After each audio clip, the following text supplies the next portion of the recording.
The autumn rain drummed against the windows of Mitchell Antiques as Sarah carefully unwrapped the estate sale items she'd acquired that morning. The musty smell of old wood and forgotten memories filled her shop on Bedford's Main Street, a scent she'd grown to love over her 15 years in the antique business. Another rainy October day in Massachusetts, she murmured to herself, pushing a strand of auburn hair behind her ear as she examined a tarnished silver picture frame. The ornate Victorian piece held what appeared to be an early daguerreotype, its surface clouded with age. Sarah held the photograph up to her desk lamp, squinting at the sepia-toned image. 5 children sat in what looked like a stone cellar, surrounded by what appeared to be the remnants of a meal. Bread, fruit, and what might have been cheese were scattered on a rough wooden table. At first glance, it seemed like an innocent scene of children having an impromptu picnic in an unusual location, but something about the image made Sarah's skin crawl. The children's faces, though faded, held expressions that weren't quite right. Their eyes seemed hollow, distant, as if they were looking through the camera rather than at it. The youngest, a girl who couldn't have been more than 6, clutched what appeared to be a rag doll with an intensity that spoke of desperation rather than play. "Strange place for a picnic," Sarah whispered, studying the background more carefully. The cellar walls were built from rough-hewn stone, typical of early 19th century construction. Behind the children, she could make out a heavy wooden door, its planks thick and weathered. The brass plate attached to the frame's corner caught her attention. Engraved in delicate script were the words, "The Whitmore Children, Bedford, Massachusetts, 1834. Sarah's breath caught. She knew that name. Every long-time resident of Bedford knew about the Whitmores, one of the town's founding families, whose grand estate had once dominated the hillside overlooking the Shawsheen River. The mansion had burned down in the 1890s, leaving only foundations and local legends behind. She turned the frame over, looking for any additional information. A small paper label, brown with age and partially torn, was glued to the backing. In faded ink she could make out, "Found among E. Whitmore's effects, 1887. Thunder rumbled overhead as Sarah set the photograph on her desk and reached for her laptop. Her fingers flew across the keyboard as she searched for information about the Whitmore family. The Bedford Historical Society's website came up first, and she clicked on the section about prominent local families. The Whitmore family history made for grim reading. Elias Whitmore had built his fortune in shipping and lumber, constructing his mansion in 1825. He and his wife Eleanor had been pillars of the community until tragedy struck in the winter of 1834. Their 5 children, Thomas, age 12, Margaret, 10, Samuel, 8, Ruth, 7, and little Mary, just 6, had vanished without a trace during a February blizzard. The search had lasted for months. Volunteers combed the frozen woods surrounding the estate, dragged the partially frozen river, and searched every building in town. No sign of the children was ever found. The grief-stricken parents had become recluses, and Eleanor Whitmore had died the following winter, some said of a broken heart. Elias had lived on alone until his death in 1887, the last of his line. Sarah stared at the photograph again, a chill running down her spine that had nothing to do with the October weather. The children in the image matched the ages listed in the historical account. But if they had vanished in February 1834, when could this photograph have been taken? She picked up the magnifying glass she used for examining hallmarks and studied the image more closely. The photography itself appeared authentic for the period. Daguerreotypes had been invented in the late 1820s and were becoming more common by the 1830s. But the composition was unsettling. The children weren't posed as families typically were for the long exposure times required by early photography. Instead, they seemed frozen in a moment of, what? Fear, desperation. The storm outside intensified, and the lights in her shop flickered. Sarah glanced at the clock, nearly 7 in the evening. She should close up and head home to her apartment above the bakery down the street. But something about the photograph held her transfixed. She studied the cellar's stone walls again, noting the rough mortar between the blocks. The architecture looked consistent with early Bedford construction, when many buildings included root cellars for food storage. But there was something else that bothered her about the image, something she couldn't quite identify. Then she saw it. On the heavy wooden door behind the children, barely visible in the faded photograph, were what appeared to be scratch marks, long, parallel gouges in the wood that looked disturbingly like claw marks, or the desperate scraping of fingernails. Sarah's hands trembled as she set down the magnifying glass. Outside, lightning illuminated Main Street in stark white flashes, followed by crashes of thunder that seemed to shake the very foundations of her shop. But it wasn't the storm that made her heart race. It was the growing certainty that the children in the photograph weren't having a picnic at all. They were trapped. The next morning dawned grey and dreary, with fog rolling off the Shawsheen River and settling over Bedford like a funeral shroud. Sarah had barely slept, her dreams filled with hollow-eyed children and scratched wooden doors. She'd kept the daguerreotype on her nightstand, unable to shake the feeling that those faded faces were watching her. By 9 o'clock, she was standing outside the Bedford Historical Society, a converted colonial house on Great Road that served as the repository for the town's collective memory. The building's white clapboard siding and black shutters gave it a deceptively cheerful appearance, but Sarah knew that within its walls lay centuries of Bedford's secrets, both proud and shameful. "Sarah Mitchell!" called a voice from the front porch. Margaret Chen, the society's director, waved from where she was sweeping fallen leaves. "What brings you by so early? Find something interesting at yesterday's estate sale?" Sarah clutched the photograph protectively against her chest. Margaret was a friend, but she wasn't sure she was ready to share her discovery just yet. "I was hoping to do some research on the Whitmore family. I know they're mentioned on your website, but I was wondering if you had more detailed records." Margaret's expression grew serious as she leaned the broom against the porch railing. "The Whitmores? That's not a name we hear very often. Most people avoid that particular piece of Bedford history. Come on in. I'll pull what we have." The interior of the Historical Society smelled of old paper and lemon oil, with display cases full of artifacts from Bedford's past lining the walls. Margaret led Sarah through the main exhibition room, past cases containing everything from Native American arrowheads to Civil War uniforms, and into a back room lined floor to ceiling with filing cabinets and storage boxes. "The Whitmore files are substantial," Margaret said, pulling out a thick manila folder from a cabinet marked Prominent Families AZ. "Most of it deals with Elias Whitmore's business dealings and his contributions to the town, but there's also quite a bit about the tragedy of 1834. Sarah's pulse quickened as Margaret spread the contents of the folder across a research table. Newspaper clippings, handwritten letters, property deeds, and what appeared to be original documents from the search effort formed a paper mosaic of grief and mystery. The disappearance of the Whitmore children was the biggest news story in Bedford's history, Margaret explained, pointing to a yellowed newspaper clipping from the Bedford Gazette, dated February 15th, 1834. 5 children vanished during the worst blizzard in decades. The headline read, "Whitmore children missing, extensive search underway." Sarah leaned over the newspaper, reading the faded text. The article described how the children had been playing in the mansion, while their parents attended a dinner party at a neighbor's house. When Elias and Eleanor returned home around midnight, they found the house empty, except for the servants, who claimed they hadn't seen the children since supper. "What's interesting," Margaret continued, pulling out another document, "is that the initial search focused on the possibility that the children had wandered outside and gotten lost in the storm. But look at this." She handed Sarah a handwritten report from the Bedford constable, dated a week after the disappearance.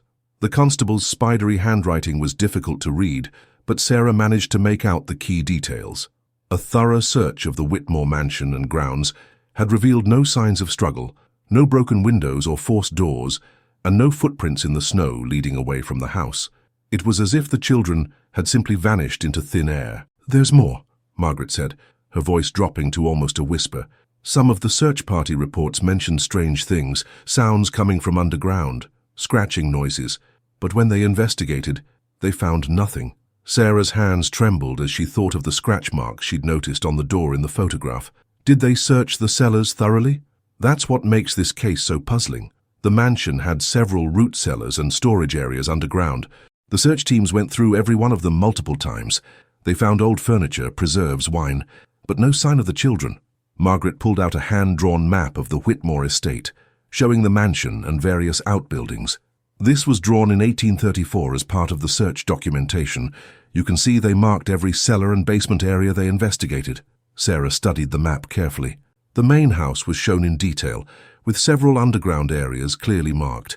But there was something that caught her attention, a small notation on the edge of the property, near what appeared to be a stone foundation, separate from the main house. "What's this marking here?" she asked, pointing to the notation. Margaret adjusted her glasses and peered at the map. "I'm not sure. It looks like old foundation, sealed." Now that could refer to an earlier structure that predated the mansion. Many of these old estates were built on sites where previous buildings had stood. The word sealed sent a chill through Sarah. She reached into her bag and carefully pulled out the daguerreotype, setting it on the table beside the historical documents. Margaret gasped, her hand flying to her mouth. "Sarah, where did you get this?" "It was in a lot I bought at the estate sale yesterday. It's labeled as the Whitmore children, dated 1834. Sarah watched Margaret's face carefully. "But if the children disappeared in February 1834, this photograph shouldn't exist," Margaret finished, her voice barely above a whisper. She reached for a magnifying glass from a nearby drawer and bent over the image. After a long moment, she looked up, her face pale. "Sarah, these children, they looked terrified." Margaret studied the photograph for several more minutes, occasionally consulting the historical documents. Finally, she set down the magnifying glass and met Sarah's eyes. "There's something else about the Whitmore case that most people don't know, something the family tried to keep quiet." She lowered her voice even further. 3 months after the children disappeared, workers clearing debris from the property found something disturbing. An old cellar that had been sealed up decades earlier, before Elias built the mansion. Sarah's heart pounded. What did they find?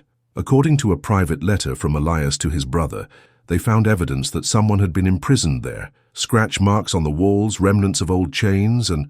Margaret paused, glancing at the photograph. 5 small sets of children's clothing, but they were old, decayed, much older than anything the Whitmore children would have worn. The room suddenly felt ice-cold, despite the heating system humming in the background. Sarah stared at the photograph, at those hollow, desperate eyes, and realized she was looking at something far more sinister than a simple missing persons case. "Margaret," she whispered, "I think I need to find that sealed cellar." Armed with the 1834 map and a modern GPS unit, Sarah drove through the winding back roads of Bedford toward what had once been the Whitmore estate. Margaret had tried to dissuade her from going alone, but Sarah felt an inexplicable pull toward the property that she couldn't ignore. The photograph seemed to burn against her chest, where she'd tucked it safely in her jacket's inner pocket. The October afternoon was unseasonably warm, but the deeper she drove into the woods, the cooler the air became. Ancient oak and maple trees formed a canopy overhead, their branches so thick they blocked out most of the sunlight. According to her GPS, she was getting close to the coordinates Margaret had provided. Sarah's Honda Civic bumped along the overgrown dirt road that had once been the main drive to the Whitmore mansion. Brambles scraped against her car's paint, and more than once she had to get out to move fallen branches from her path. The forest seemed determined to reclaim this land, as if nature itself was trying to hide whatever secrets lay buried here. After 20 minutes of careful navigation, she reached a small clearing where the road ended. Before her lay the remnants of what had once been a grand estate. Foundation stones, blackened with age and partially covered by moss, outlined where the Whitmore mansion had stood. Tall grass and weeds had taken over what might once have been manicured gardens, and the skeletal remains of ornamental trees dotted the landscape like broken fingers reaching toward the grey sky. Sarah parked her car and stepped out, immediately struck by the oppressive silence. No birdsongs, no rustling of small animals in the underbrush, just an unnatural quiet that seemed to press against her eardrums. She pulled out the historical map and oriented herself, looking for the notation that had caught her attention at the society. "Old foundation, sealed," she murmured, studying the map's markings. According to the drawing, the separate structure should be about 50 yards northeast of the main house, near what the map labeled as Old Orchard. Sarah made her way through the tall grass, her boots crunching on fallen leaves. The silence was broken only by her own footsteps and the occasional crack of a twig underfoot. As she walked, she couldn't shake the feeling that she was being watched, though every time she turned to look behind her, she saw nothing but empty forest. The old orchard was easy to identify, a cluster of gnarled apple trees, their branches twisted and leafless despite the season. Some still bore fruit, but the apples hung black and rotted on their stems. Sarah checked the map again and continued northeast, pushing through a thicket of thorny bushes that seemed to grow in deliberate barrier around the area she sought. Then she saw it. Partially hidden by decades of overgrowth, a low stone wall emerged from the ground like the spine of some buried beast. Sarah's breath caught as she realized she was looking at the foundation of a much older structure, something that predated the Whitmore mansion by many years. The stonework was different from what she'd seen at the main house site, rougher and more primitive, suggesting construction from the late 1600s or early 1700s. She pulled out her phone and used its flashlight to examine the foundation more closely. The stones were fitted together without mortar, in the style of early colonial construction. But what made her blood run cold was what she found at what appeared to be the structure's entrance. A stone slab, roughly 5 feet square, had been placed over what was clearly the opening to an underground chamber. But it wasn't the slab itself that terrified her, it was what lay beside it on the ground. An iron padlock, ancient and heavily rusted, lay in the tall grass as if it had been recently removed.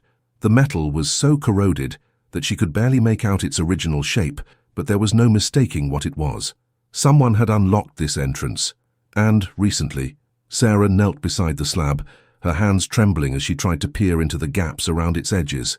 The stone had shifted slightly, leaving narrow spaces where she could see darkness beyond. A musty, fetid smell rose from the opening, the scent of long-trapped air mixed with something else she didn't want to identify. She pulled out her phone again and shined its light into one of the gaps. The beam revealed rough stone steps, leading down into blackness. Her heart hammered against her ribs as she realized she was looking at the sealed cellar Margaret had described, the one where workers had found evidence of previous victims. But if it had been sealed for decades, how had that padlock come to be lying on the ground? And more importantly, who had removed it? Sarah stood up quickly, suddenly aware of how isolated she was. The nearest house was miles away, and the sun was already beginning to set behind the tree line. But even as every rational part of her mind screamed at her to leave immediately, she found herself unable to walk away. She circled the foundation, looking for any other clues about the structure's history. On the far side, she discovered something that made her stomach lurch. Carved into one of the foundation stones, barely visible beneath decades of lichen and moss, were initials: T.W., M.W., S.W., R.W., M.W., Thomas, Margaret, Samuel, Ruth, and Mary Whitmore, the 5 missing children. But these carvings looked old, much older than 1834. The letters were weathered and worn, as if they'd been etched into the stone decades before the children's disappearance, which meant... Sarah fumbled for the photograph in her jacket pocket, pulling it out with shaking hands. She studied the faces of the children in the image, then looked back at the carved initials. A horrible possibility began to form in her mind. What if the Whitmore children hadn't been the first to disappear? What if this place had been claiming young victims for generations? And what if someone, or something, was still using this cellar for its original terrible purpose? A sound from behind her made Sarah spin around. A twig had snapped in the forest, followed by what sounded like footsteps in the fallen leaves. She strained her ears, listening intently, but heard only the wind rustling through the trees. "Hello!" she called out, her voice sounding small and fragile in the vast silence. "Is someone there?" No response. But as she stood there, clutching the photograph, Sarah became aware of another sound, a faint scratching noise that seemed to be coming from beneath her feet, from the sealed cellar. Something was moving down there, something that had been waiting in the darkness for nearly 2 centuries, and now that the padlock was gone, it might finally be ready to emerge. The scratching sound grew louder, more insistent. Sarah backed away from the stone slab, her eyes fixed on the gaps around its edges. The sound was rhythmic, deliberate, like fingernails dragging across stone in a desperate pattern. Scratch, scratch, scratch, pause, scratch, scratch, scratch. "This isn't real," Sarah whispered to herself, but her words sounded hollow even to her own ears. The photograph in her hands seemed to grow heavier, as if the weight of its terrible secret was becoming physically manifest. The scratching stopped abruptly, replaced by an even more unsettling sound, children's voices, faint and muffled, drifting up from the depths of the cellar. Sarah couldn't make out words, but the tone was unmistakable, pleading, desperate, afraid. She stumbled backward, nearly tripping over the rusted padlock. Her rational mind told her to run, to get back to her car and drive away as fast as possible. But something deeper, some primal instinct, kept her rooted to the spot. These children, whatever they were now, had been trapped here for nearly 200 years. If she left now, who would ever know? Who would ever tell their story? The voices grew clearer, and Sarah realized with growing horror that she could make out individual words. "Please," came a thin, reedy voice that might have belonged to a young girl. "So cold and so hungry. Let us out. joined another voice, slightly deeper, perhaps an older boy. We've been good. We've been so good. Sarah's knees nearly buckled. She recognized those voices from somewhere deep in her memory, though she knew that was impossible. No living person had heard these children speak for nearly 2 centuries. The stone slab began to shift, grinding against the foundation stones with a sound like grinding teeth. Sarah watched in horrified fascination as the heavy stone moved seemingly of its own accord, sliding to one side and revealing a gaping hole in the ground. Cold air rushed up from the opening, carrying with it the stench of decay and something else, the sweet, cloying smell of rotting fruit. Sarah gagged, covering her nose and mouth with her jacket sleeve, but she couldn't look away from the dark entrance. Stone steps, worn smooth by age and use, descended into the blackness. The walls of the stairway were rough fieldstone, similar to the foundation but even more primitive. As Sarah watched, a pale light began to emanate from somewhere deep below, not the warm glow of electric lighting, but a cold, phosphorescent shimmer that reminded her of moonlight on water. "Come down," whispered a voice from the depths. "Come see us, we've been waiting so long." Sarah knew she should run. Every survival instinct she possessed screamed at her to get away from this place. But the photograph in her hands seemed to pulse with its own dark energy, and she found herself taking a step toward the opening. The voices multiplied, overlapping in a chorus of childish pleas that tugged at her heart, despite their supernatural origin. "We're scared. It's dark. We want to go home. Please help us." Sarah pulled out her phone and activated its flashlight, shining the beam down into the cellar. The pale light from below flickered and dimmed, as if her modern illumination was somehow interfering with whatever ghostly luminescence filled the underground chamber. What she saw made her gasp aloud.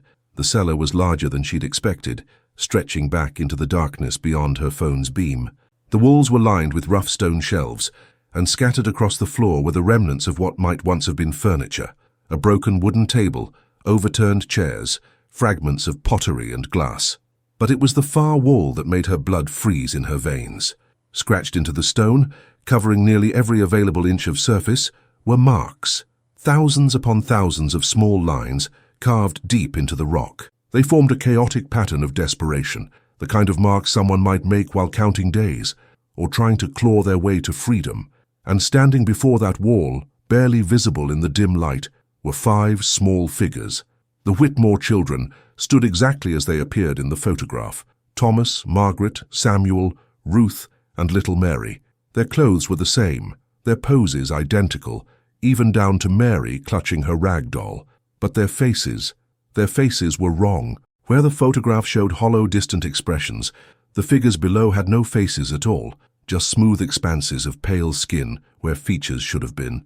They stood motionless, like mannequins arranged in a grotesque tableau. Sarah's phone began to flicker, its battery draining impossibly fast despite being fully charged that morning. The screen dimmed, and the children in the cellar began to move. Slowly, methodically, they turned toward the entrance where Sarah stood frozen. Where their eyes should have been, dark hollows began to form, growing deeper and blacker until they resembled the empty sockets of skulls. When they opened their mouths to speak, Sarah could see that they had no tongues, no teeth, just yawning darkness that seemed to swallow sound.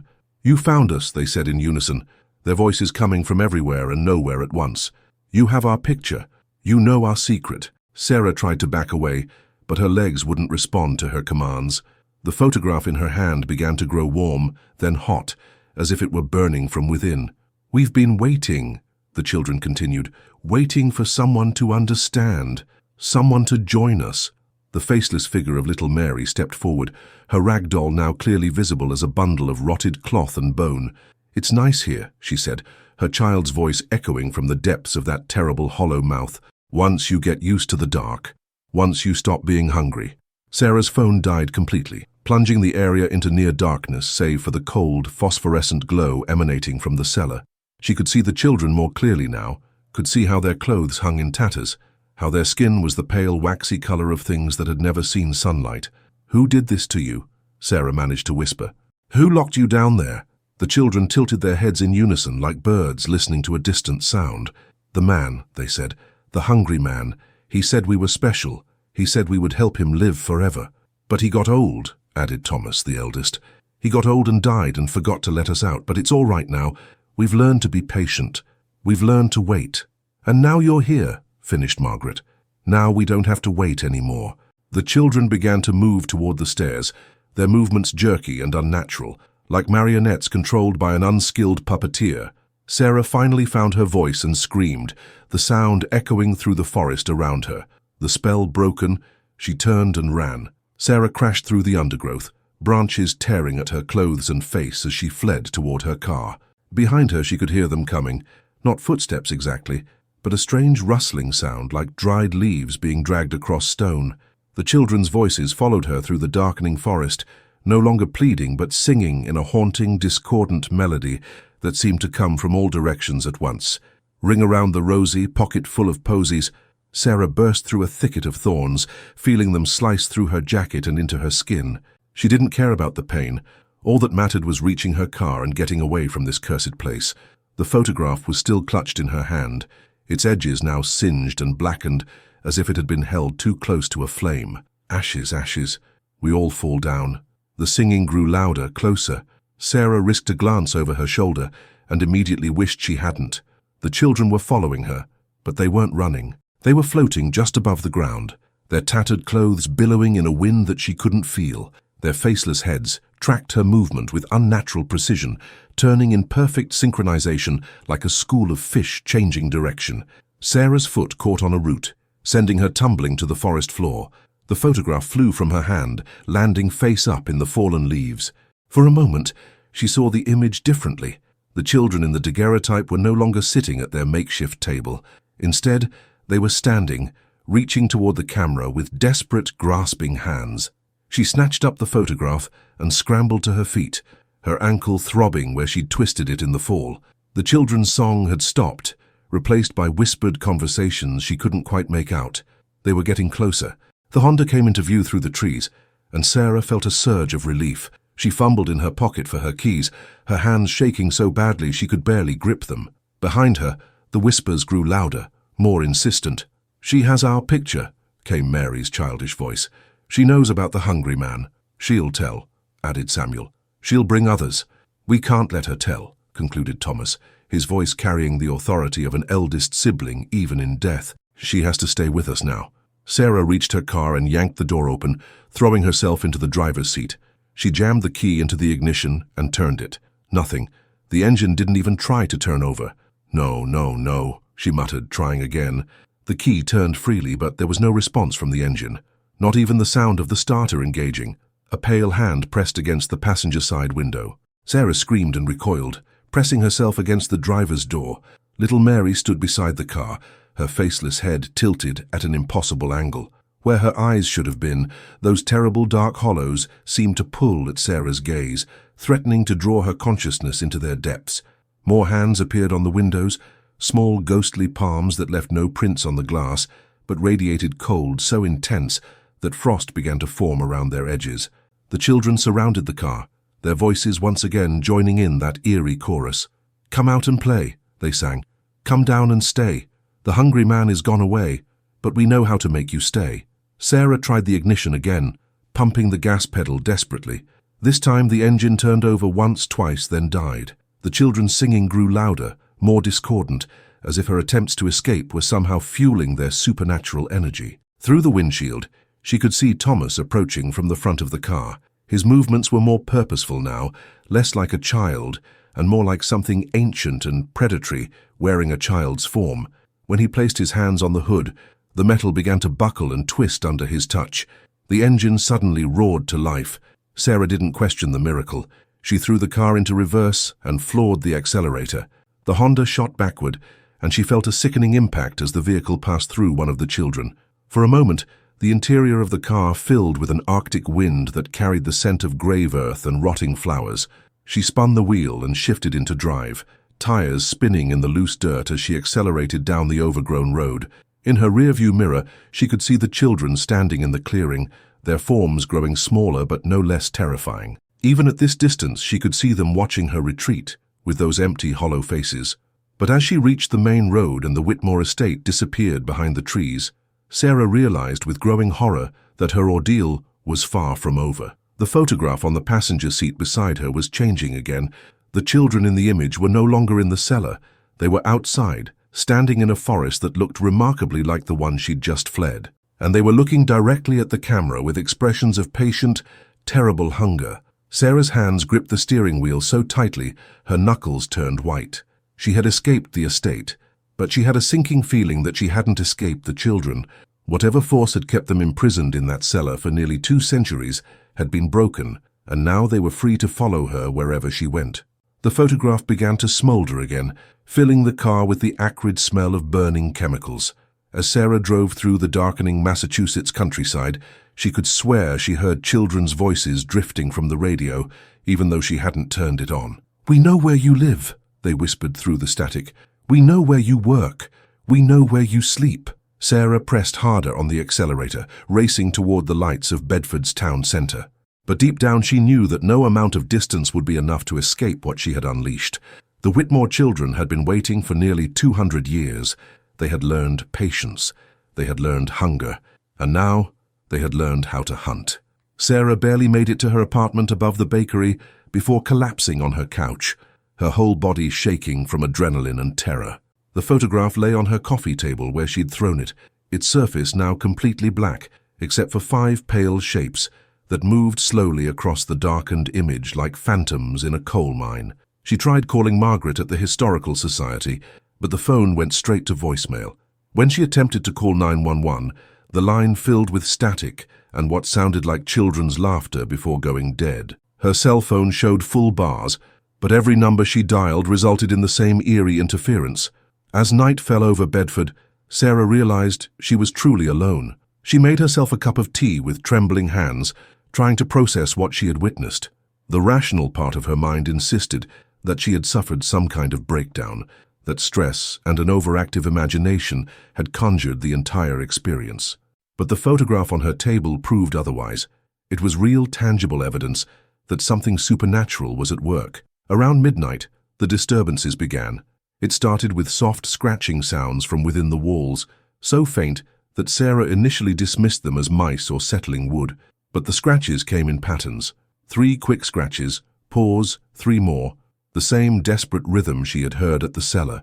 Sarah turned on every light in her apartment, but the scratching continued. It seemed to move through the walls, circling her living space like a predator stalking its prey. When she pressed her ear to the wall, she could swear she heard whispered conversations in languages she didn't recognize, punctuated by familiar children's voices, speaking in that same pleading tone. "We're hungry," came Mary's voice from somewhere inside the wall behind her couch. "We've been hungry for so long." Sarah jerked away from the wall, knocking over her teacup. The hot liquid spread across the coffee table, soaking into the edges of the photograph. Where the tea touched the image, the black surface began to clear, revealing more of the children's forms underneath. The scratching stopped abruptly, replaced by footsteps in the apartment above hers. Slow, deliberate steps that moved from room to room in a pattern that made no sense. The apartment upstairs was a mirror image of hers, but the footsteps seemed to be tracing a much larger space, as if someone was walking through rooms that didn't exist. Sarah grabbed a kitchen knife and crept toward her ceiling, following the sound. The footsteps paused directly above her head, then began moving in a circle. Around and around, faster and faster, until they became a continuous scratching sound like someone, or something, clawing at the floorboards above. Then she heard the singing. "London Bridge is falling down, falling down, falling down." 5 children's voices coming from the apartment above, but Sarah knew that apartment was empty.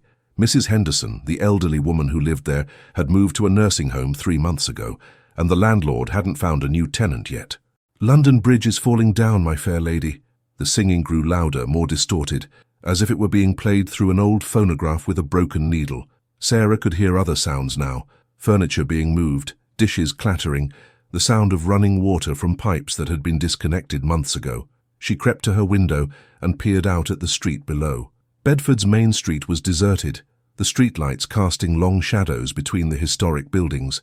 But as she watched, those shadows began to move independently of their sources, stretching and contracting like living things, reaching toward her building. A knock at her door made her jump so violently that she nearly dropped the knife. "Sarah," came a voice from the hallway. "Sarah, are you all right?" I heard screaming. She recognized the voice. It was Tom Brennan, who owned the hardware store downstairs. Relief flooded through her as she hurried to the door, grateful for any human contact in this nightmare. "Tom, thank God," she said, reaching for the deadbolt. "Something terrible is happening. There are children upstairs, but the apartment is supposed to be empty and—" She stopped mid-sentence. Through the peephole she could see Tom standing in the hallway, but something was wrong with his appearance. His face was pale, unnaturally smooth, and his eyes were gone, just dark, empty sockets that seemed to pull at her vision. "Let me in, Sarah," Not Tom said, his voice now carrying the hollow quality she had heard from the children at the estate. "I can help you. I know about the hungry man. I know about the children." Sarah backed away from the door, the knife clutched in her white-knuckled grip. The singing from upstairs had stopped, replaced by the sound of small feet running back and forth across the floor. But now the footsteps were accompanied by scratching sounds from all around her, from the walls, the ceiling, even the floor beneath her feet. "We know you're in there," came Mary's voice from directly behind the door. "We can smell your fear. It smells like birthday cake and summer afternoons. It smells like everything we'll never have again." "Join us," added Thomas from somewhere in the walls. "It only hurts for a moment. Then you'll never be hungry again, never be cold, never be alone." The doorknob began to turn slowly, despite the deadbolt being firmly in place. Sarah watched in horror as the metal twisted and warped, changing shape until it resembled a child's hand gripping the brass knob from the inside. She ran to her bedroom and slammed the door, dragging her dresser in front of it as a barricade. But even as she worked, she could hear them in the walls around her, scratching and whispering and calling her name. The photograph, still lying on the coffee table in the living room, began to glow with that same cold phosphorescent light she had seen in the cellar. Through the bedroom door, Sarah could see the pale illumination growing brighter, casting dancing shadows on her walls.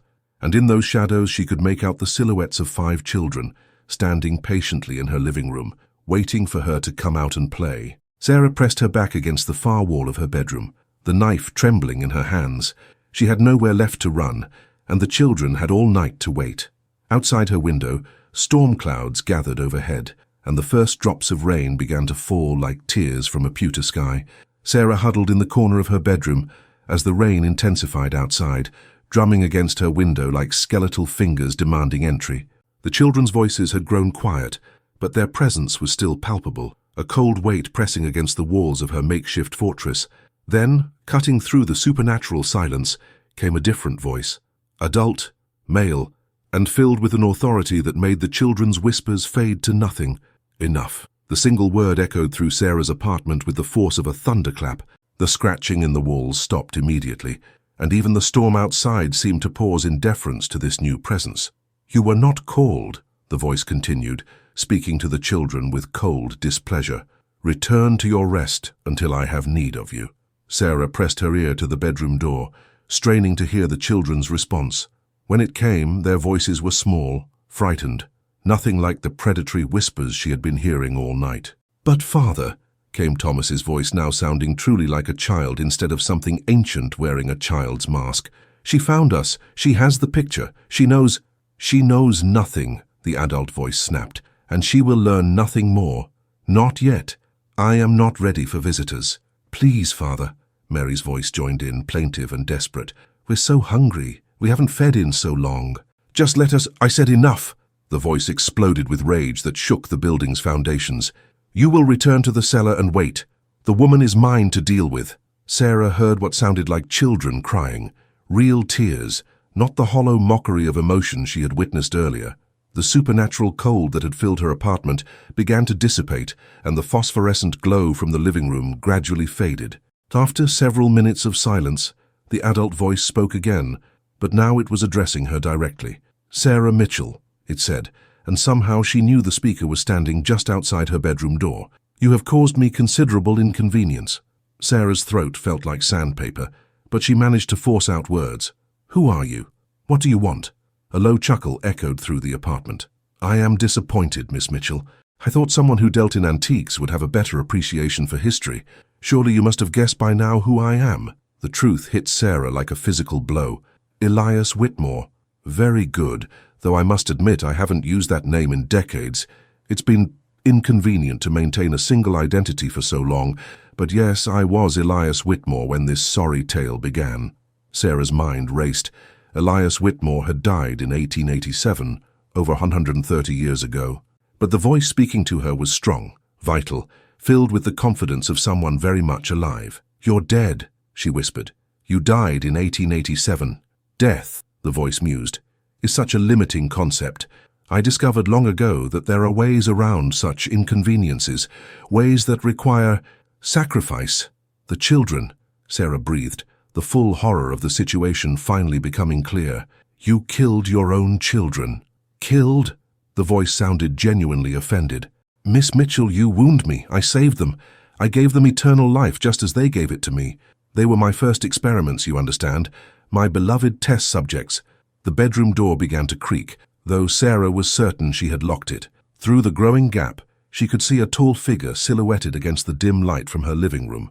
He appeared to be wearing clothing from the 19th century, a long coat, high collar and top hat that had been fashionable in Elias Whitmore's time.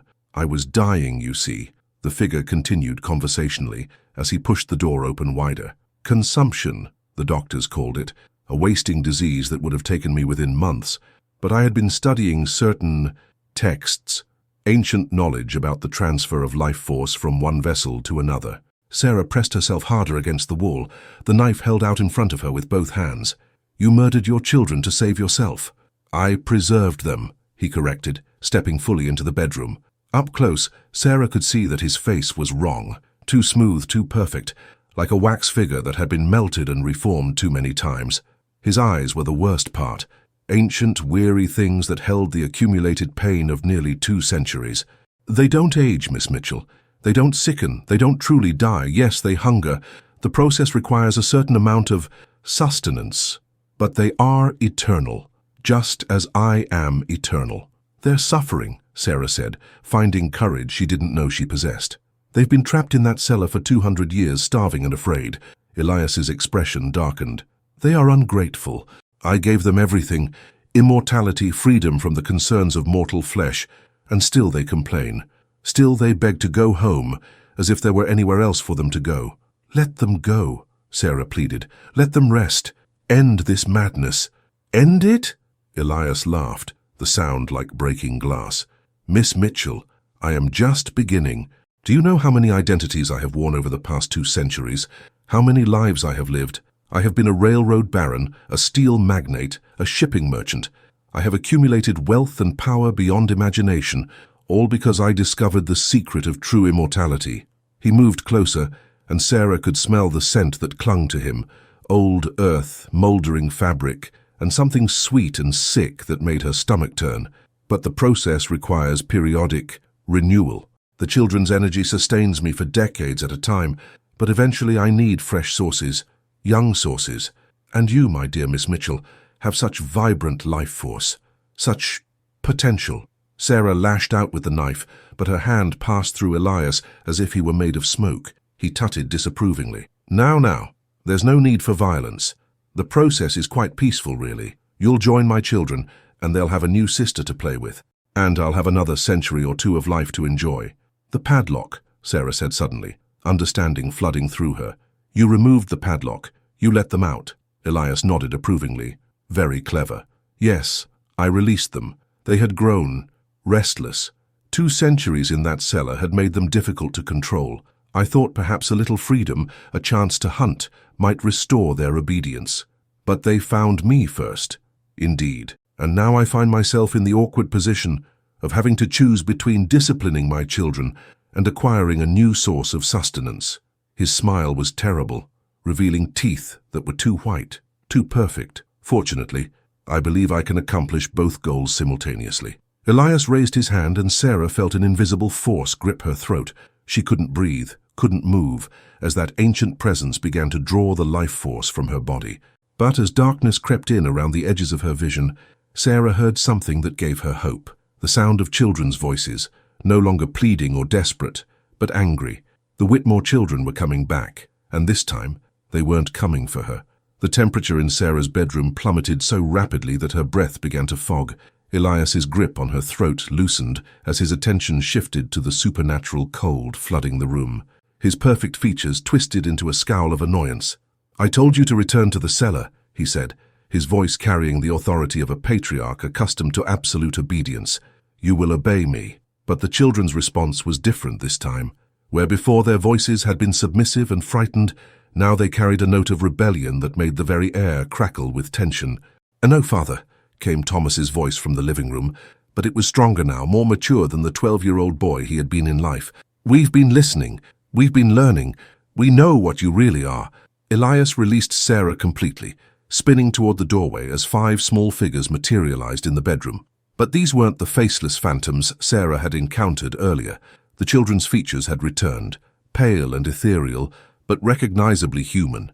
And their eyes, no longer empty sockets, burned with an inner fire that spoke of centuries of accumulated rage. "You lied to us," Margaret said, her 10-year-old voice carrying the weight of 200 years of suffering. "You said we were special. You said we were helping you live forever so you could take care of us. Instead, you trapped us," Samuel added, his 8-year-old frame seeming to grow larger, more substantial, as his anger intensified. "You used us. You fed on our fear and our pain." Little Mary stepped forward, her rag doll now clearly visible as a makeshift toy crafted from scraps of her own burial shroud. "We weren't your children, Father. We were your food." Elias's composure cracked for the first time since he'd appeared. "You ungrateful little monsters. I gave you eternal life. I saved you from the grave." "You put us in the grave," Ruth screamed, her 7-year-old voice rising to a pitch that made the windows rattle. "You killed us in that cellar. You locked us away and watched us starve." Sarah pressed herself against the wall, forgotten for the moment as the supernatural family drama played out before her. The photograph on her coffee table had begun to glow again, but now the image was changing rapidly, cycling through scenes like a ghostly flipbook. She could see the truth of what had happened in 1834. Elias Whitmore, already showing signs of the consumption that would kill him, luring his children into the old cellar under the pretense of a game. She saw him sealing them inside, heard their desperate pleas as they slowly realized their father wasn't coming back. She witnessed their final moments, clinging to each other as they starved in the darkness, their young lives slowly draining away to feed their father's unholy longevity. "The ritual required willing sacrifice," Elias snarled, his human facade beginning to slip. His perfect features were melting, revealing something ancient and terrible underneath. "You gave your lives freely. We were children," Thomas roared, and for a moment his ghostly form flickered, showing not the 12-year-old boy he had been, but the man he should have become. Tall, strong, with their father's aristocratic features, but none of his cruelty. "We trusted you. We believed your lies about the treasure hidden in the old cellar. We believed you when you said the game was to see who could stay quiet the longest," Margaret added, her own form shifting between child and the woman she might have been. "We believed you when you said you'd come back for us in the morning. But you never came back," Samuel whispered, his voice breaking with centuries of grief. "You left us there to die while you grew strong on our suffering." Elias straightened to his full height, his melting features reforming into something that was no longer human. His eyes became pits of absolute darkness, and when he spoke, his voice carried the weight of the grave. "Enough of this sentiment," he hissed. "You are mine, you have always been mine, and you will return to your prison now, or I will make your existence even more unpleasant than it already is." But the children didn't retreat. Instead, they moved closer, their forms growing more solid, more real, as if their rebellion was giving them strength they had never possessed before. "We've had 200 years to think about this, Father," Thomas said, his child's voice now carrying an adult's cold determination. 200 years to understand what you really did to us, and we've decided we don't want to be your food anymore." "We want justice," Mary added, her 6-year-old face showing wisdom far beyond her years. "We want you to pay for what you took from us." Elias laughed, but there was something forced about the sound. "Justice? From a pack of dead children? You forget, my dear offspring, that I am the one who controls your existence. Without me, you would fade to nothing. You need me." "Maybe," Ruth said quietly, "but we're not the only ones here anymore." All eyes turned to Sarah, who was still pressed against the bedroom wall, the knife forgotten in her hand. She could feel the children's attention like a physical weight, but it wasn't the predatory hunger she had experienced before. Instead, she sensed something else.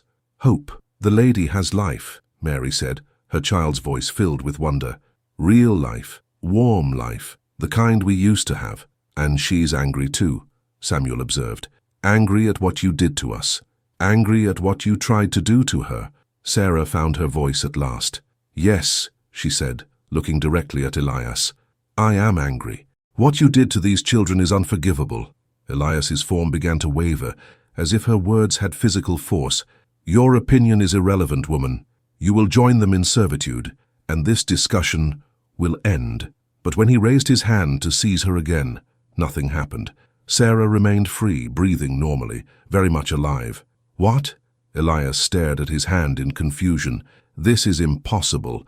The ritual should work. It has always worked." Thomas smiled, the first genuine expression Sarah had seen from any of the children. "That's the thing about feeding on the unwilling, Father. It only works as long as your victims remain helpless. But we're not helpless anymore." "And neither is she," Margaret added, nodding towards Sarah. "She knows the truth now. She's not afraid. She's not alone. And most importantly," Ruth said with childish glee, "she's not your victim." The 5 children joined hands, forming a circle around their father. As they did, the room filled with a light that wasn't cold or phosphorescent, but warm and golden, the light of a summer afternoon, of birthday candles and Christmas mornings, and all the childhood joys that Elias had stolen from them. "No," Elias whispered, his voice filled with the first real fear Sarah had heard from him. "You can't. You're mine. You belong to me." "Not anymore," the children said in unison. "Not ever again." The light grew brighter, and Elias Whitmore began to scream. Elias's screams echoed through the apartment building and beyond, a sound of such primal terror that car alarms began wailing in the street below. Sarah watched in horrified fascination as the man who had claimed immortality began to age before her eyes. The perfect features that had hidden his true nature crumbled like ancient parchment. His dark hair turned white, then grey, then fell out entirely. His smooth skin wrinkled and spotted, decades of stolen time catching up to him all at once. But it wasn't just physical aging. Something deeper was happening, something that went beyond the merely human. "This is what you really are," Thomas said, his child's voice carrying the authority of a judge pronouncing sentence. "This is what you've been hiding beneath all those stolen lives." Elias's screams became gasps as his throat constricted with age. When he tried to speak, his voice was the rasp of a dying man. "Please, my children, I gave you everything." "You gave us nothing but pain," Margaret replied, her ghostly form growing brighter as her father grew dimmer. "You took our birthdays, our first days of school, our first loves. You stole Christmas mornings and summer vacations and every single day we should have lived." The golden light emanating from the children began to pulse, and with each pulse, more of Elias's stolen vitality drained away. Sarah could see other faces flickering across his collapsing features, the identities he had worn over the centuries, each one representing another life built on his children's suffering. 200 years, Samuel said, his 8-year-old voice filled with an adult's cold fury.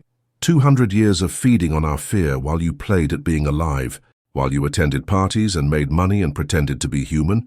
We felt every moment of it, Ruth added, her small hand squeezing tighter in the circle. Every laugh you had at someone else's joke, every meal you enjoyed while we starved, every night you slept peacefully while we scratched at stone walls. Little Mary stepped forward, her rag doll clutched against her chest. But the worst part wasn't the hunger, Father. The worst part was remembering what it felt like to be loved, to be safe, to trust someone who was supposed to protect us. Elias had aged past human recognition now. His body was bent and twisted, his clothes hanging in tatters around a frame that seemed to be collapsing in on itself. But his eyes, those ancient, terrible eyes, still held a spark of the malevolent intelligence that had orchestrated centuries of horror. "You cannot destroy me," he wheezed. "I am eternal. You are nothing," the children said in unison, their voices creating a harmony that resonated through the building's very foundation. "You are the shadow cast by the lives you stole, and shadows disappear when the light returns." The golden glow intensified, and Sarah had to shield her eyes. When she looked again, she saw something that took her breath away. The children were changing, becoming more than the pale phantoms they had been for 2 centuries. Color was returning to their translucent forms, the pink of healthy skin, the brown of Thomas's hair, the blue of Margaret's eyes. They were becoming alive again. "This is impossible," Elias gasped, but his voice was barely a whisper now. "The dead cannot return. Life cannot be restored." "You're right," Thomas said, and for the first time since Sarah had encountered them, he smiled with genuine joy. "The dead cannot return. But we were never truly dead, were we? We were just waiting." Sarah understood. The ritual that had sustained Elias hadn't actually killed the children. It had trapped their life force, keeping them suspended between life and death for his benefit. Now that they had broken free from his control, that stolen life was flowing back to its rightful owners. "We forgive you, Father," Mary said quietly, her child's voice filled with a compassion that made Sarah's heart ache. "We forgive you for what you did to us, but we won't let you do it to anyone else." "Forgiveness," Elias whispered, and for a moment something almost human flickered in his ancient eyes. "My children, I remember when you were born. Thomas, you were so small. Margaret, you had your mother's smile. Samuel, you laughed at everything. Ruth, you followed your siblings everywhere. And Mary, my little Mary, you were so curious about the world." Tears began to stream down the children's faces, real tears, warm and alive. "We remember too," Margaret said softly.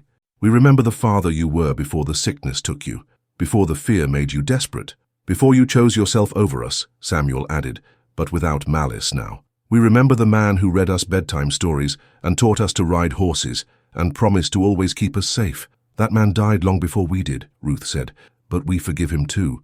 Elias's form was barely visible now, more shadow than substance. But as the children's forgiveness washed over him, Sarah saw something unexpected: relief. For the first time in 2 centuries, the burden of his crimes was lifting from his shoulders. "I was so afraid," he whispered, "so afraid of dying, of leaving you all alone. I thought if I could live forever, I could protect you forever. But you can't protect anyone when you become the thing they need protection from," Thomas said gently. "You can't love someone when you're consuming them." The golden light reached its peak, filling every corner of the apartment with warmth and peace. In that light, Sarah could see Elias Whitmore as he truly was, not the monster he had become, but the broken, terrified man who had made an unforgivable choice 2 centuries ago. "Go now," Mary said, her 6-year-old voice carrying infinite compassion. "Go and find peace. Find Mother. Find the rest you've been running from all these years." Elias's form began to fade, but as it did, his face transformed one final time. The ancient cruelty was gone, replaced by the features of a man who had finally remembered what it meant to be human. "I love you," he whispered to his children. "I have always loved you. I'm so sorry." "We know," the children said together. "We love you too." And then Elias Whitmore was gone, dissolved into motes of light that drifted away like fireflies on a summer evening. The oppressive weight that had filled the apartment lifted, replaced by something Sarah had never expected to feel in the presence of the supernatural: peace. The children stood in the golden glow for a moment longer, their forms solid and real and beautifully, impossibly alive. Then, one by one, they began to fade as well. "Wait," Sarah called out, stepping forward. "Where are you going?" Thomas turned to her, his 12-year-old face radiant with joy. "Home," he said simply. "We're finally going home." The golden light in Sarah's apartment began to soften, taking on the warm amber quality of a late summer sunset. The children stood before her, more real and alive than they had appeared since that terrible day in 1834, their faces peaceful for the first time in 2 centuries. "You don't have to go," Sarah said, surprised by the depth of her sorrow at their impending departure. "You're free now. You could stay, live the lives you were meant to have." Margaret stepped forward, her 10-year-old face wise beyond its years. "We've been children for 200 years, Sarah. We've learned things that no child should ever have to learn. We've seen the world change, watched generations live and die, while we remained trapped in our father's nightmare. We're ready to grow up now," Samuel added, his 8-year-old voice carrying a maturity that spoke of hard-won wisdom. "Ready to move on to whatever comes next." Ruth nodded, her 7-year-old frame somehow managing to convey dignity and grace. "We've been holding on for so long, waiting for justice, waiting for someone to hear our story. Now that it's been told, we can let go." Little Mary clutched her rag doll and looked up at Sarah with eyes that held depths of understanding no 6-year-old should possess. "Will you remember us? Will you tell people what really happened?" Sarah knelt down to Mary's level, fighting back tears. "I promise. I'll make sure your story is told properly. I'll make sure people know you were brave and that you saved yourselves through love and forgiveness. And will you make sure people know about our father too?" Thomas asked, his 12-year-old voice gentle but firm. "Not just the monster he became, but the man he was before. The father who loved us before fear made him forget how." Sarah nodded, understanding the importance of the request. I'll tell the whole truth. The tragedy and the love, the fear and the forgiveness. All of it. The children joined hands again, but this time their circle included Sarah. As their ghostly fingers intertwined with hers, she felt a rush of memories that weren't her own, glimpses of the lives these children should have lived. Thomas becoming a teacher like he'd always dreamed. Margaret growing up to be a writer, filling the world with beautiful stories. Samuel following in his father's footsteps, but with compassion instead of greed. Ruth becoming a doctor, healing instead of harming. And little Mary growing up to have children of her own, breaking the cycle of loss that had defined the Whitmore family for so long. These are the lives we choose to imagine, Margaret said softly, somehow aware of what Sarah was experiencing. Not the ones we lost, but the ones we give to the world through our story.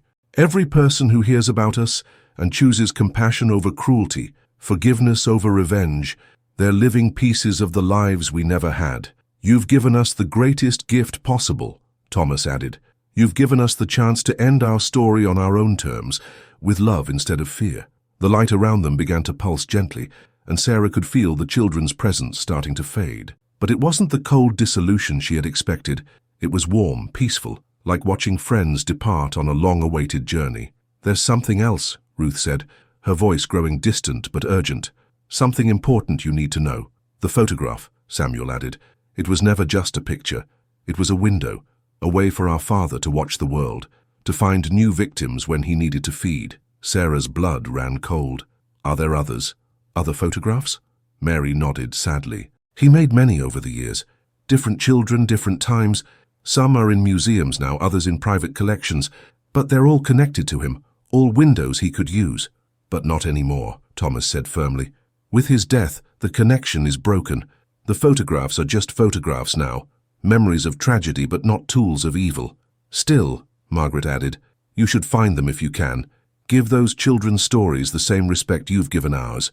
Help their families find closure. The light was growing brighter now, and Sarah could see through the children's forms to the wall behind them. They were leaving, moving on to whatever waited beyond the veil of death. Thank you, she whispered. Thank you for trusting me with your story. Thank you for showing me that love is stronger than fear, that forgiveness is more powerful than revenge. Thank you, Mary said, her child's voice filled with infinite gratitude, for believing in us, for seeing us as more than just ghosts or monsters, for seeing us as children who deserved better. Will I see you again? Sarah asked, knowing the answer, but needing to hear it anyway. Maybe, Thomas said with a smile, but if you do, it won't be in darkness and desperation. It will be in sunlight and laughter, in the kindness you show to others, in the stories you tell with love instead of fear. The children began to fade more rapidly now, their forms becoming translucent then transparent. But their voices remained clear and strong. Live well, Sarah Mitchell, they said in unison. Live the life we couldn't, and help others live theirs. Remember us not as victims but as survivors. Remember us not as the dead but as children who chose love in the end. Goodbye, Sarah whispered, as the last traces of their presence faded away. Not goodbye, came Mary's voice, barely audible now like a whisper carried on the wind. See you later. And then they were gone. Sarah stood alone in her apartment, which now looked perfectly ordinary except for the daguerreotype lying on her coffee table. She picked it up with trembling hands and found that it had changed one final time. The image now showed not 5 children trapped in a cellar, but 5 children standing in a sunlit meadow, their faces peaceful and happy, their hands joined in an eternal circle of love. At the bottom of the photograph, new words had appeared in elegant script. The Whitmore children free at last, 2024. Outside her window, the storm had passed, and the first rays of dawn were breaking over Bedford. Sarah held the photograph to her chest and wept, not tears of sorrow, but tears of gratitude for having been chosen to witness such courage, such love, such impossible grace. The children were free, their story had been told, and Sarah had the rest of her life to make sure it was never forgotten. 3 weeks after the children's departure, Sarah stood in the archives of the Smithsonian Institution in Washington, D.C., wearing white cotton gloves and examining a collection of 19th-century daguerreotypes that had been donated by various estates over the years. The curator, Dr. Elena Vasquez, watched with professional curiosity as Sarah worked her way through the collection with methodical precision. I have to ask, Dr.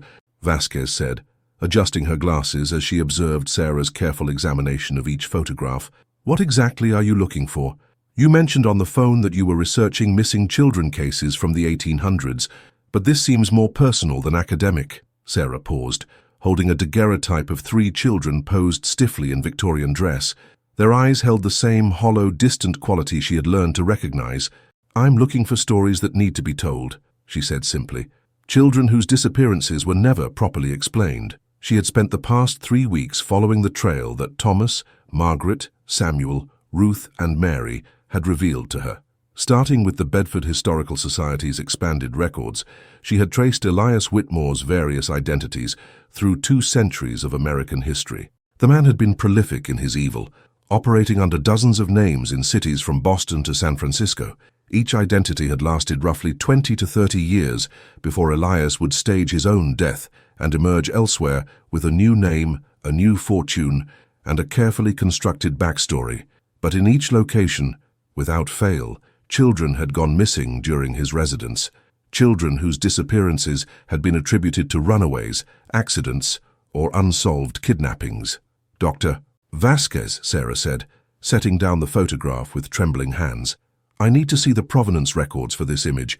It's listed as The Morrison Children, Chicago, 1867. Dr. Vasquez consulted her tablet, scrolling through digital records. This piece was donated in 1952 by the estate of a railroad magnate named Edmund Morrison. According to the documentation, it shows his 3 children who disappeared during the Great Chicago Fire of 1871. 1871, Sarah repeated, her heart sinking. During that period, according to her research, Elias had been operating under the identity of Edgar Morrison, a wealthy businessman who had supposedly died in the same fire that claimed his children. Dr. Vasquez, I think these children may have met the same fate as the Whitmore children in Bedford. She explained her research carefully, omitting the supernatural elements, but focusing on the historical patterns she had uncovered. Dr. Vasquez listened with growing interest and alarm. You're suggesting a serial killer operating across multiple states and decades? The curator asked. That would be unprecedented for that time period. Not unprecedented, Sarah corrected. Just undetected. He was very good at covering his tracks, and he had the resources to do it properly. Over the next several hours, Sarah and Dr. Vasquez worked together to identify potentially connected photographs in the collection. They found 5 more images that fit the pattern, children with that same hollow-eyed expression, all from families where the patriarch had died shortly after the children's disappearance, all from locations and time periods that matched Elias's known identities. The Hartwell children from New Orleans, 1889, Dr. Vasquez read from another record. The Patterson children from Denver, 1903. The Sinclair children from Portland, 1925. She looked up at Sarah with dawning horror. If you're right about this, we're looking at potentially dozens of victims spanning over a century. Sarah nodded grimly. And these are just the ones that ended up in museum collections. There are probably others in private hands, family collections, estate sales. She thought of the antique dealer who had sold her the Whitmore photograph, wondered how many other cursed images might be circulating through the market. What do you want to do with this information? Dr. Vasquez asked. The historical implications are staggering, but the legal system can't prosecute a man who's been dead for 200 years, Sarah finished. I know. This isn't about legal justice. It's about giving these children the recognition they deserved, making sure their stories are told properly. Dr. Vasquez was quiet for a long moment, studying the photographs spread across the archive table. You know, there have been reports over the years, visitors claiming these particular daguerreotypes made them feel uneasy, cold spots in the room when people view them. Some staff members refuse to handle them without gloves, saying they feel wrong somehow. Sarah's blood chilled. What kind of reports? Nothing dramatic, just feelings, sensations. A few people claimed they heard children crying when they looked at the images, but we always attributed that to overactive imaginations. Museums can be emotionally affecting places. Dr. Vasquez, Sarah said carefully, I think these photographs might be more than just historical artifacts. I think they might still contain some essence of the children they depict. And if that's the case, those children have been waiting for someone to tell their stories, just like the Whitmore children were. The curator's scientific skepticism warred visibly with the evidence before her eyes. Finally, she made a decision. What would you need to research this properly? Full access to our records, cooperation from other institutions? I'd need to track down every photograph, every identity, every location where Elias operated. I'd need to contact the families, if any descendants still exist, and piece together the full scope of what he did. And I'd need to do it with respect for the victims, not sensationalism. Dr. Vasquez nodded slowly. I can help with that. This could be one of the most significant historical discoveries of the decade, a serial killer case spanning the entire 19th and early 20th centuries. But you're right about the approach. These children deserve dignity, not exploitation. As they worked late into the evening, cataloguing and cross-referencing the photographs, Sarah felt a familiar presence, not threatening this time, but grateful. The children in these images were reaching out across time, asking for the same thing the Whitmore children had wanted: recognition, remembrance, and the peace that comes with having one's story told with love. There's something else we should consider, Dr. Vasquez said as they prepared to leave the archives. If this pattern is real, and if these photographs are as significant as you believe, we have a responsibility to warn other collectors and institutions. If there are more of these images out there, then there are more children still waiting, Sarah finished. More stories that need to be told. She looked at the photographs one more time before Dr. Vasquez locked them away for the night. In the dim archive lighting, she could swear she saw the faintest movement in the images, small hands reaching toward the camera, seeking connection across the centuries. Don't worry, she whispered to the photographs. We're going to find all of you. We're going to tell all of your stories, and we're going to make sure you're never forgotten again. As Sarah left the Smithsonian that night, she carried with her not just the weight of historical discovery, but the knowledge that her work was far from over. The Whitmore children had found their peace, but dozens of other young souls were still waiting for someone to care enough to seek the truth. She had promised to remember them as survivors, not victims. And she intended to keep that promise, no matter how long it took. 1 year later, Sarah stood before a packed auditorium at Harvard University, delivering the final lecture in her series on Lost Children of American History. Behind her, a large screen displayed the transformed photograph of the Whitmore children, no longer trapped in their cellar, but standing together in eternal sunlight. The story of Thomas, Margaret, Samuel, Ruth, and Mary Whitmore, she concluded, reminds us that history is not just about dates and events, but about individual human lives that deserve to be remembered with dignity and truth. Their courage in the face of unimaginable suffering, and their ultimate choice of forgiveness over revenge, offers us a lesson about the resilience of the human spirit. The audience was silent, deeply moved by the presentation. Over the past year, Sarah's research had uncovered 43 separate incidents, spanning from 1834 to 1931, involving a total of 127 missing children across 17 states. Each case had been meticulously documented, each child's story told with the same care and respect she had shown the Whitmore family. Working with museums, historical societies, and private collectors, she had located 38 of the cursed photographs. In each case, the pattern was the same. The images would change when viewed with proper understanding and compassion, transforming from scenes of desperation to peaceful tableaus of children at rest. Dr. Elena Vasquez, now her research partner and co-author, joined her on stage as the applause finally died down. The Whitmore collection, as their work had come to be known, was being prepared for publication as both an academic study and a memorial book, with all proceeds going to organizations dedicated to finding missing children. "Are there any questions?" Sarah asked the audience. A young woman in the third row raised her hand. "Dr. Mitchell, in your research, did you ever experience anything unusual, anything that couldn't be explained by conventional means?" Sarah exchanged a glance with Dr. Vasquez. They had agreed to keep the supernatural elements of the story private, focusing instead on the historical and human aspects. But Sarah had learned to read the subtext in such questions. "What I experienced," she said carefully, "was the profound sense that these children's stories needed to be told.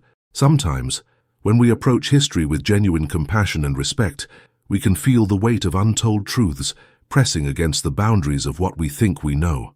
After the lecture, Sarah was approached by an elderly man with kind eyes and trembling hands. "Dr. Mitchell," he said, "my name is Robert Sinclair. I believe you researched my great-grandfather's family, the Sinclair children who disappeared in Portland in 1925? Sarah's breath caught. "Mr. Sinclair, yes. I'm so sorry for your family's loss. Your great-uncle Michael and his sisters Catherine and Anne? The old man nodded, tears filling his eyes. My grandfather, Michael's older brother, spent his entire life wondering what happened to them. He died 20 years ago, still carrying that grief. When I read about your research in the newspaper, I had to come. I have photographs, Sarah said gently, and documents. Would you like to see them? They sat together in the now empty auditorium as Sarah showed him the evidence she had compiled. The Sinclair children had been victims of the entity calling itself Edmund Sinclair, one of Elias's later identities. Like all the others, they had been lured into a cellar and trapped there while their life force was slowly drained away.